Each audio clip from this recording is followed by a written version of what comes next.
C'est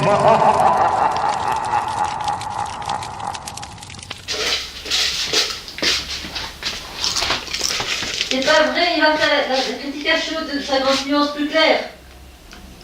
Ça va pas, non? Ça enregistre. Ouais, ça enregistre. Eh bien. Tu ne penses pas que je vais faire ce genre de truc? Non. Bonjour et bienvenue. On va parler de Avengers Infinity Wars. Et pas de 50 nuances. Non mais, je vous jure. Bref, Avengers Infinity War, réalisé par les frères Russo qui avaient déjà fait Captain America, Winter Soldier et Captain America Civil War. Et qui vont apparemment faire aussi le prochain Avengers Infinity Wars Part 2. Alors, c'était bien. Ah non, attends. Je sais plus combien d'années de build-up.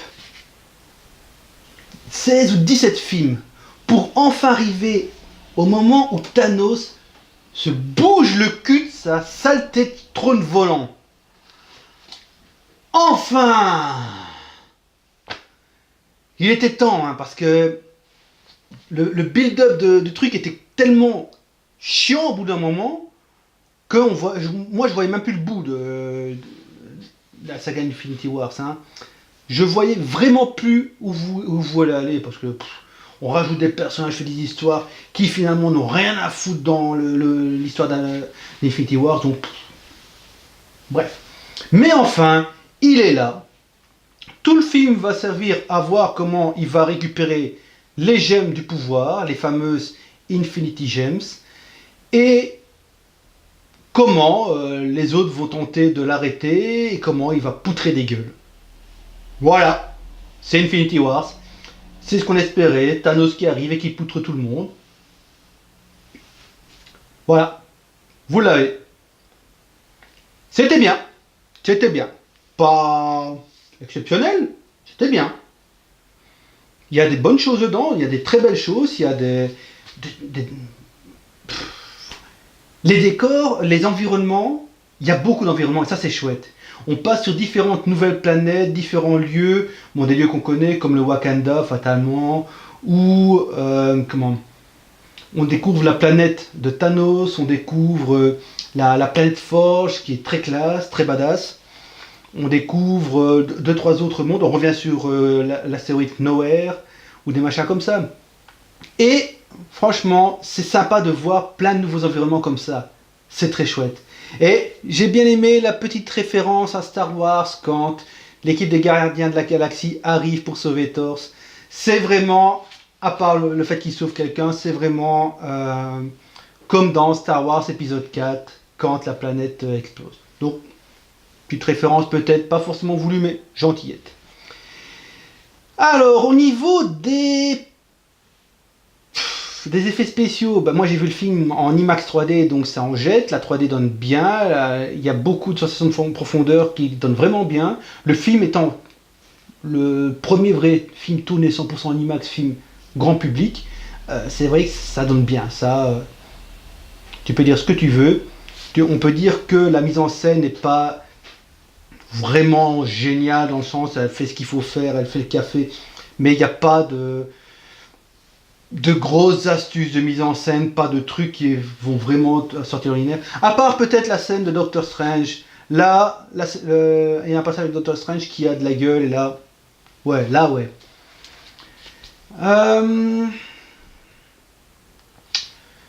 Les personnages sont pareils à eux-mêmes, mais il y en a trop.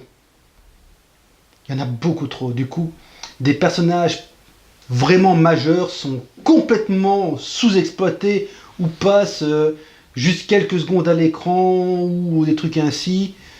Et c'est un peu dommage, quoi, parce que t'as des personnages forts, des personnages importants, et là, certains personnages font vraiment de l'exposition. Alors que d'autres personnages reste beaucoup trop longtemps à l'écran simplement pour faire le ressort comique. Et je donne un exemple tout bête, Drax. Voilà. C'est dommage. Mais il y a des personnages qui ont vraiment une bonne personnalité, qui captent bien l'écran. Pas tant Iron Man, mais plutôt Spider-Man, Glass, Captain America, fatalement. Un peu moins Black Panther, par exemple. Mais voilà, il y a trop de personnages. Thor, très présent, trop. D'ailleurs, à un moment, je me suis demandé vraiment si ce Infinity Wars ne devrait pas s'appeler Thor 4. En fait, c'est un peu compliqué à expliquer. Il y a finalement 3 grosses sections du film. La partie Thor, la partie Doctor Strange et la partie Captain America. 3 gros axes avec Thanos qui se promène dans chacun des axes. Et voilà, donc finalement, on a plus l'impression, pour ma part, que c'était le gros moment de Thor, de Captain America et de Doctor Strange. Pas forcément pour le mieux, mais voilà, il y avait peut-être moyen de mettre plus en avant d'autres personnages qui avaient plus d'intérêt dedans. Des personnages qui ne veulent pas apparaître, littéralement dans le film, qui ne veulent pas apparaître. Et là, c'est très con. Tu te dis, mais pourquoi, sans spoiler, pourquoi ce personnage-là, d'un coup, ne veut plus apparaître? Ah si, je comprends pourquoi, c'est pas ça. Hein. Bref. Il y a d'autres personnages qui sont malheureusement juste cités, que j'aurais bien voulu voir dans le film. Et là, non. Tu te dis, mais dommage. Parce qu'il y avait des personnages qui auraient vraiment pu aller très loin, avoir des belles scènes. Et non, ils sont pas dedans, c'est dommage. Bref. Il y a des retours de personnages où tu te dis, mais quoi? Quoi? Et comment? Pourquoi? Ceux qui verront le passage de la gêne de l'âme verront comme moi. Qu'est-ce que tu fous là, toi? Mais bon. Donc il y a même des passages marrants où un personnage rigole même de la mort en disant oui, mais lui par exemple il est déjà mort tellement de fois. Enfin ici je pense qu'il s'est bien fait poutrer la gueule, donc je pense qu'il est peut-être vraiment mort, mais je suis pas sûr. Donc, ça donne un petit peu l'idée de... Voilà. C'était marrant. Tout le passage entre Thor et le groupe de Gardiens de la Galaxie est très drôle. Là je trouve que c'est un bon humour, que c'est bien exploité. Il y a 2-3 autres scènes d'humour, principalement avec War Machine et Banner par exemple, ou 2-3 autres trucs, mais ou même Banner et la sœur de T'Challa. C'est des petits trucs sympas, c'est marrant ça, mais heureusement ils n'ont pas mis trop d'humour, enfin. Sinon, ce que j'ai pas aimé dans le film, Thanos. Thanos et ses sbires, parce que ses sbires me semblent trop balèzes, mais surtout Thanos. Tout ce qu'on a pu voir de lui, tout ce qu'on a pu entendre de lui dans les précédents films, surtout via ce qu'a dit Gamora et Nebula, c'est un monstre assoiffé de conquête, assoiffé de mort, qui ne recule devant rien, qui n'a aucun sentiment. Tout le long du film, on essaie de lui construire une personnalité et des sentiments, bordel. Pourquoi? Ça n'a rien à faire dans ce film et on s'en tape. Et même, on veut rendre le personnage plus humain, mais on s'en tape. C'est Thanos, c'est le grand méchant. Il veut détruire la moitié de l'univers d'un claquement de doigts. Merde! On s'en tape qu'il a des sentiments. Il veut détruire la moitié de l'univers, des trillions de gens. Quoi? Ah, et on veut lui faire quoi? Que c'est une midinette fleur bleue peut-être? Non. Donc là, j'ai Thanos.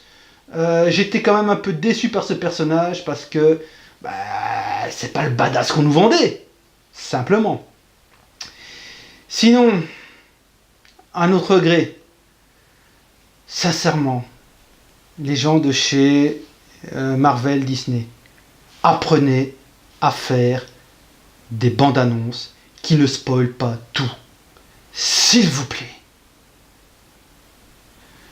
Les bandes annonces montraient une fois encore beaucoup trop.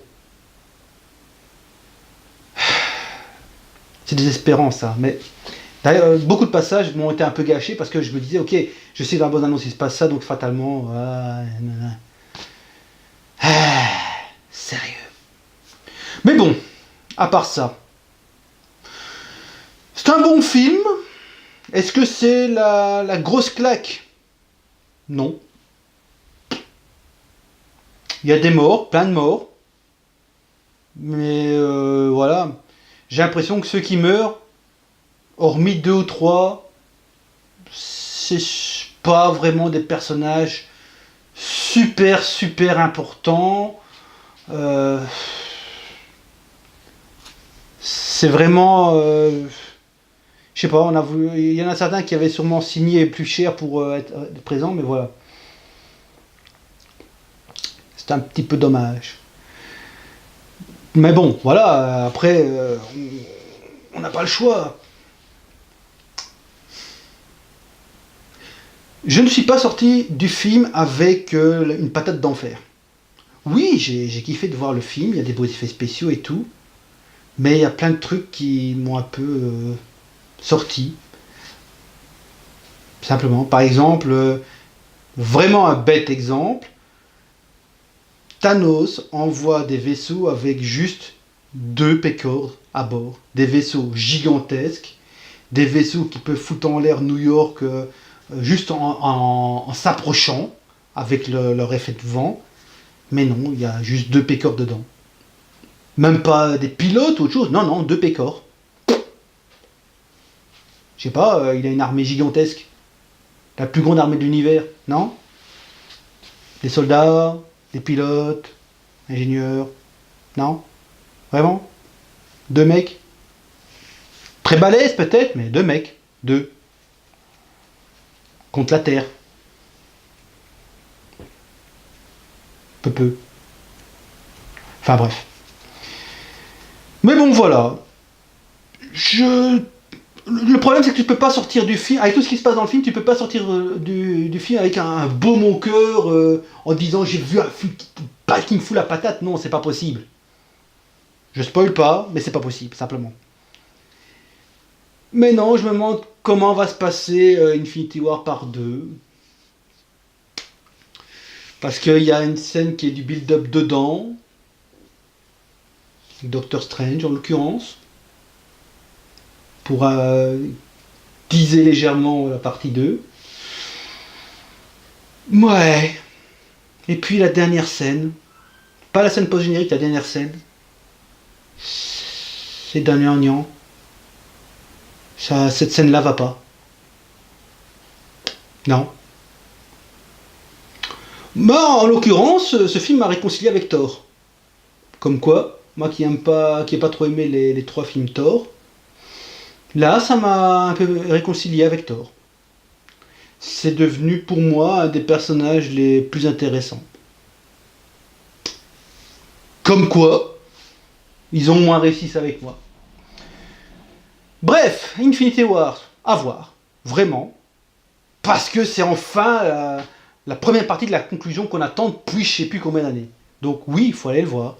Oui, il est bien. Oui, vous allez kiffer. Oui, vous allez sortir du film avec un sentiment de... Pas à cause de tous ceux qui se font poutrer la gueule. Simplement. Et même dans ce cas-là, t'en as trop qui se font poutrer la gueule comme ça. Tu te dis des personnages monstrueux qui se font poutrer la gueule avec juste un fuite finalement. C'est un peu dommage. Enfin bref, bon film. Sur ce, je vous laisse. Ah, ciao!